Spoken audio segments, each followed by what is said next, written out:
지난 시간에 우리는 메시아닉 주 이스라엘 신자들이 그리스도의 신부들의 구성에서 다른 중요한 한 파트를 차지하고 있다는 사실에 대해서 함께 배웠습니다. 이번 시간에는 메시아닉 주 이스라엘 신자들 두 번째 시간으로 메시아닉 주 이스라엘 신자들의 디아스포라에 대해서 함께 공부하도록 하겠습니다. 우리가 메시아닉 주의 디아스포라에 대해서 공부하고자 하면 우리는 먼저 이 디아스포라란 말이 무슨 뜻인지부터 알아야 되겠습니다.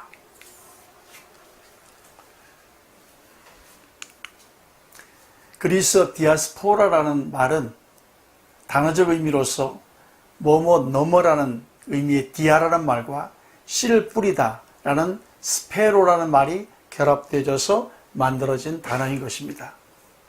이 단어는 두 가지 의미를 가지고 있습니다. 즉 이산이라는 흩어짐이라는 의미와 파종이라는 뜻을 가지고 있는 것입니다. 이 디아스포라라는 말은 또한 사회적인 의미도 있어서 팔레스타인을 떠나서 세계 각지로 흩어져 살면서 유대교의 규범과 생활 관습을 유지하는 유대인을 가리키는 말로도 사용되었습니다. 시간이 감에 따라서 이것이 뜻이 더 확장되어서 본토를 떠나서 타국에서 자신들의 규범과 관습을 유지하면서 살아가는 공동체 집단 또는 그들의 거주지를 가리키는 말로도 사용되게 된 것입니다. 오늘 이 시간에는 특히 단어적인 의미에서 이산, 즉 흩어짐이라는 의미로 주로 사용하도록 하겠습니다. 예를 들어서 유대인 디아스포라라고 하면 세계 각지로 흩어져서 사는 유대인들, 이런 의미로 우리가 사용하도록 하겠습니다. 그러면 이제 이 유대인 디아스포라의 시작에서부터 우리가 공부를 해보도록 하겠습니다. 유대인 디아스포라는 교회의 디아스포라와 함께 시작되었습니다. 1세기 후반에 초대교회 시대의 막바지에 유대인들로만 이루어져 있었던 예루살렘 교회에 큰 핍박이 일어나서 사도들을 제외한 모든 성도들이 세계 각지로 흩어져서 디아스포라가 되었습니다. 이러한 때 AD 70년 5월 9일 로마의 디도 대장은 유대인들의 성전을 파괴하고 이스라엘을 완전히 멸망시켜버린 후에 유대민족을 전 세계로 다 흩어서 아예 그들을 1900여 년 동안 민족적으로 디아스포라 되게 한 것입니다. 그러면 이러한 유대인 디아스포라는 무엇 때문에 일어나게 되었을까요? 다음은 그 유대인들이 디아스포라가 되게 된 그 원인에 대해서 함께 살펴보도록 하겠습니다. 유대민족이 디아스포라 되게 된 것은 하루아침에 임기응변적으로 이루어진 것은 아니었습니다. 그것은 이미 구약시대부터 하나님께서 경고하신 그 말씀을 따라서 이루어진 결정인 것입니다. 신명기 28장 58절과 63절부터 64절 말씀을 보시면 이런 말씀이 나옵니다. 내가 만일 이 책에 기록한 이 율법의 모든 말씀을 지켜 행하지 아니하고 내 하나님 여호와라는 영화롭고 두려운 이름을 경외하지 아니하면 너희가 들어가 차지할 땅에서 뽑힐 것이요 여호와께서 너를 땅 이 끝에서 저 끝까지 만민 중에 흩으시리니 내가 그곳에서 너와 내 조상들이 알지 못하던 목석 우상을 섬길 것이라.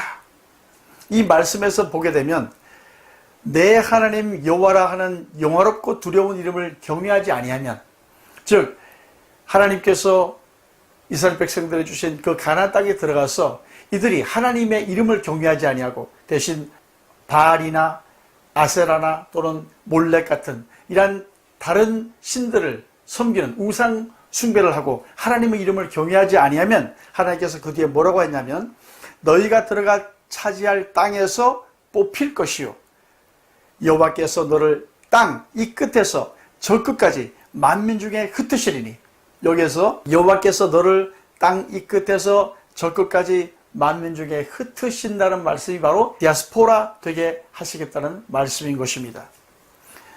그러므로 내가 그곳에서 너와 내 조상들이 알지 못하는 목석 우상을 섬길 것이다, 이렇게 말씀을 하고 있는 것입니다. 이 유대인 디아스포라가 이와 같은 원인으로 말미암아서 이루어졌기 때문에 이 디아스포라 기간 동안 유대인들은 고통과 수단을 당할 수밖에는 없었습니다. 그러면 그들의 그 기간 동안에 어떤 고통과 수란과 핍박을 당하게 되었는지 그것을 한번 우리가 잠시 살펴보도록 하겠습니다. 1900여 년 동안 수많은 고통과 핍박이 유대인들에게 있었지만 그 중에서 대표적인 거 몇 가지만 우리가 살펴보더라도 그들의 고통과 수난이 얼마나 심각하고 고통스럽고 아픈 것이었는지 우리는 알 수가 있는 것입니다. 먼저 11세기에 일어났던 십자군 전쟁을 일으킨 기독교도들의 핍박을 한번 살펴보도록 하겠습니다. 즉, 이 11세기에 기독교도들이 십자군 전쟁을 통해서 유대인들을 핍박했다는 것입니다. 이 십자군 전쟁은 원래 아주 좋은 이상을 가지고 출발한 전쟁이었습니다. 모슬렘 치하에 있던 성지 예루살렘을 탈환하고자 하는 그러한 전쟁이었습니다. 그러나 그러한 이상과는 달리 그 모집하는 과정에서부터 세속적인 것들이 들어가게 되었습니다. 군대를 모집하는 과정에서 거기 가면 많은 미인들을 얻게 된다든지 또는 한 재산을 챙길 수 있다든지 하는 그런 식으로 군대를 모았습니다. 그리고 그 군대를 모으고 나서도 거기에 지휘 체계가 또 잡히지 않았고, 또한 더 좋지 않았던 것은 전쟁을 위한 군비가 준비되지 않았다는 것입니다. 그러므로 그들은 군비를 현지 조달한다는 주먹구구식인 그러한 전쟁을 치르게 되었습니다. 그러므로 필연적으로 이들은 그 전쟁을 하는 과정 속에서 살인, 방화, 약탈 이러한 것들이 이루어질 수밖에 없었습니다. 그런 과정 속에서 세계 각지로 뿔뿔이 흩어져서 있었던 그 당시에 가장 연약한 집단이었던 유대인들이 핍박을 받을 수밖에 없었던 것입니다. 그들은 예루살렘으로 들어가서 거기에 약 30만 명의 연약한 유대인들이 모여 있었는데 그들 중에 29만 9천여 명의 유대인들을 한 회당에다가 다 몰아넣고 그 모든 사람들을 불에 태워서 죽인 것입니다. 그리고 또 다른 심각한 핍박을 또 하나 보게 되면 19세기부터 20세기 초에 있었던 러시아의 포그롬인 것입니다. 이 러시아의 포그롬은 1881년에 차르 알렉산드르 2세의 암살 사건 때문에 촉발되게 되었습니다. 이 차르 알렉산드르 2세의 암살자는 유대인이 아니었습니다.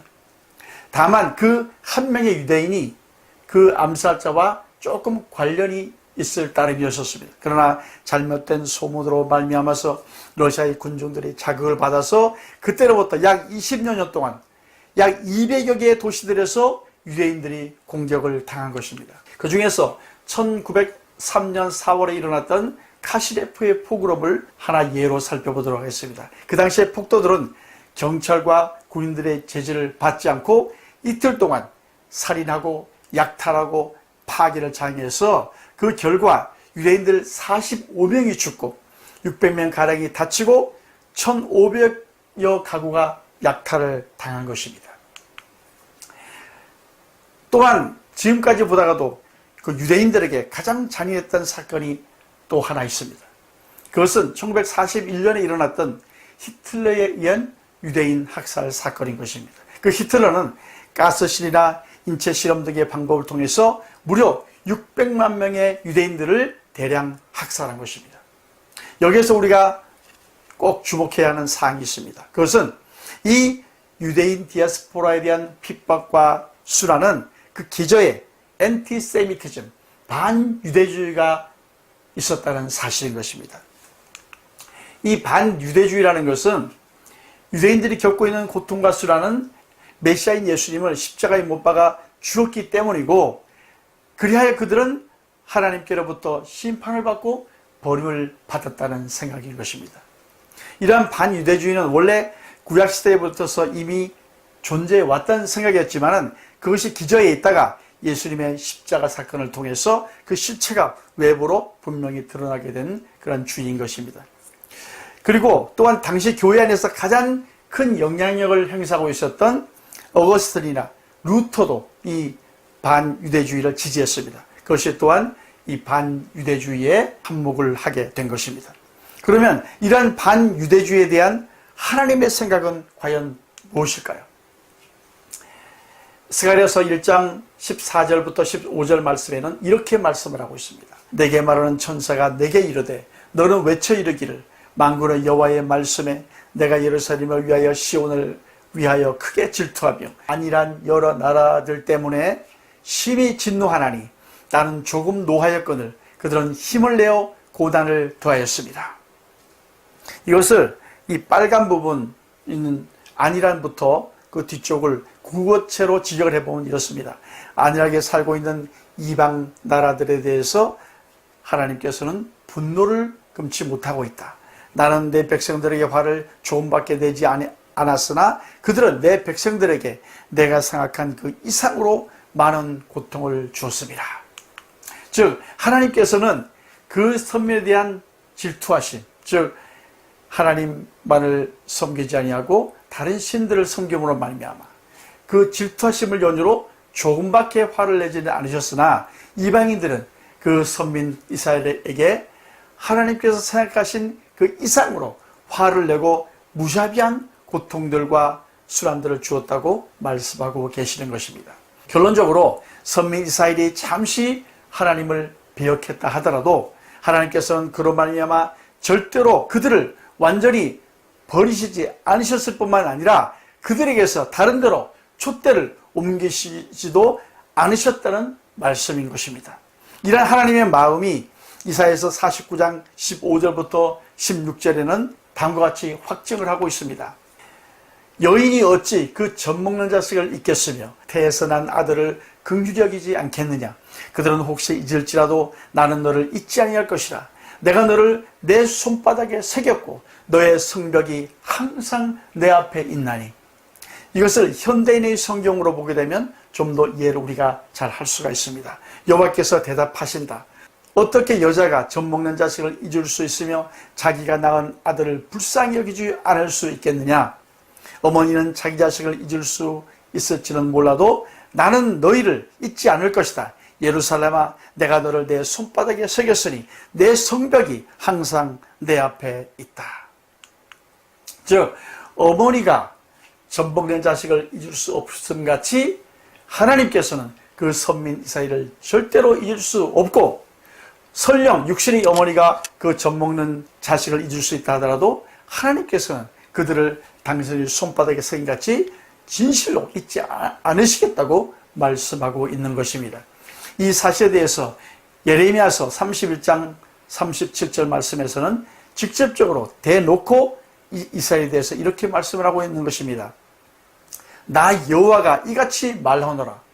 위로 하늘을 측량할 수 있으며 아래로 땅의 기초를 탐지할 수 있다면 내가 이스라엘 자손에 행한 이 모든 일을 인하여 그들을 다 버리리라. 여호와의 말이니라. 즉 이 말씀을 다시 한번 우리가 보게 되면 하나님께서 말씀하시기를 위로 하늘을 측량할 수 있으며, 우리가 위로 하늘을 측량할 수 있습니까? 없습니까? 없죠. 그러므로 위로 하늘을 측량할 수 없고 아래로 땅의 기초를 탐지할 수 없기 때문에 내가 이스라엘 자손이 행한 그 모든 일을 인하여도 그들을 절대로 버리시지 않겠다고 말씀하고 있는 것입니다. 하나님께서 이스라엘을 절대로 버리시지 않겠다고 하신 그 말씀에 대해서 로마서 11장 25절 말씀에는 더 큰 놀라운 하나님의 진리의 말씀을 또 선포하고 있는 것입니다.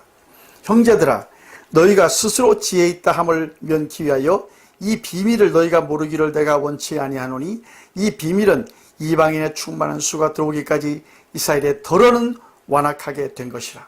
이 말씀에서 보게 되면 이스라엘의 덜어는 완악하게 되었다는 것은 이스라엘 중에서 얼마 기간 동안 얼마의 사람들이 완악하게 된 것, 하나님을 배역하게 된 것은 거기 보면 그들의 약함 때문만이 아니라 이방인의 충만한 수가 들어오기까지다. 즉 이방인들이 하나님의 생명에 접붙일 수 있는 기회를 주기 위함이었다고 하나님께서 말씀하고 있는 것입니다. 그러므로 오늘 우리가 말씀에서 배운 것처럼 이 엔티세미티즘, 반유대주의, 그리고 그 반유대주의를 결과 생긴 대체 신앙, 즉 이스라엘 백성들이 예수님을 십자가에 박아 죽음으로 말미암아서 그들이 심판을 받고 하나님께로부터 버림을 받았다 라고 하는 반유대주의와 또 그 버림을 받은 자리에 이제 교회가 그 이스라엘을 대체했다는 이 대체 신앙, 이 두 가지는 너무나도 성경과는 배치되는 사실인 것입니다. 그럼 우리는 이 반유대주의와 대체 신학을 여기서 그쳐야 되는 것입니다. 그리고 그들이 이제 마지막 때 예수님께서 공중재림하실 때 찾는 그리스도의 신부들 중에 다른 중요한 한 파트인 것을 생각하고 이스라엘이 하루속히 온 이스라엘이 구원을 받을 수 있도록 축복하고 기도하는 여러분 되시기를 예수님 이름으로 축원드립니다. 감사합니다.